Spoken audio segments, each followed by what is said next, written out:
Afghanistan and bombing Pakistan, which only creates more enemies, but perhaps continuing to focus on police activity, on preventative measures, on the borders in Europe, in the US. Every time you kill a Pakistani or an Afghan, you are creating new members of the Taliban. There are differences, of course. The international presence in Afghanistan is far more popular than it ever was in Iraq. But Afghanistan is a much more difficult terrain. There are not enough troops. There are no roads, practically. I mean, it's like operating in an environment of 100,000 years ago.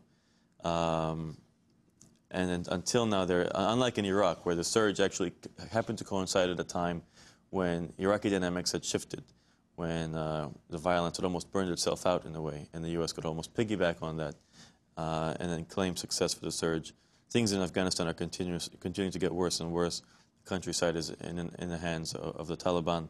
But Obama certainly reduced his expectations, being very clear that this is the main goal is merely to prevent Afghanistan from becoming a safe haven for al-Qaeda, and in a way focusing more on Pakistan, realizing there isn't really much you can do. Pakistan is the main problem, after all. You could turn Afghanistan into Sweden, theoretically, after 1,000 years. But Pakistan remains the main danger from an American point of view, of course. Nuclear weapons, it's the base for whatever al-Qaeda elements remain, base for Taliban. It antagonizes India. And it seems like a really insoluble problem, especially when the Pakistani security forces themselves are implicated in these attacks. And we see the attacks shifting not only from tribal areas, but even in Punjab, you had 2 attacks in Lahore. It doesn't look like it's going to be easy.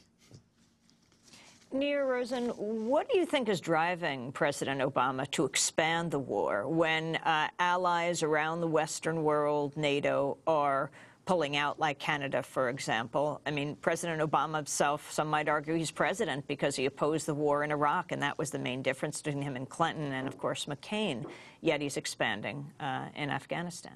Well, Democrats certainly objected to the war in Iraq in part because it shifted attention away from the needs of Afghanistan, and perhaps you wouldn't be in a situation in Afghanistan today had proper attention in terms of aid and civilian development been given to Afghanistan early on. And of course, there are issues of American prestige. Can an empire like the U.S. withdraw from a country in seeming defeat? But I think Obama's administration is dominated by proponents of population-centric counterinsurgency, people who believe the surge in Iraq did succeed, people who believe that they can do this. These are very smart people, veterans of Iraq and Afghanistan, perhaps a little too smart, very confident in their ability to succeed in Afghanistan from what I've seen. If they only pour enough troops, focus on protecting the population. I mean, the Taliban, of course, are not really popular in Afghanistan. It's just that the government is really hated as well. I've even spoken to some proponents of Obama's policies who view this as a morally necessary approach, which is rare to hear these days, the introduction of morality into this. And in part, these are people who throw acid in the faces of schoolgirls on their way to school, things like that. I was told yesterday by somebody close to the administration on this, that this is kind of like the perfect confluence of American national security interest in preventing al-Qaeda from having a safe haven and the American moral obligations, preventing the sorts of people who throw acid in the faces of girls going to school from seizing power in a country.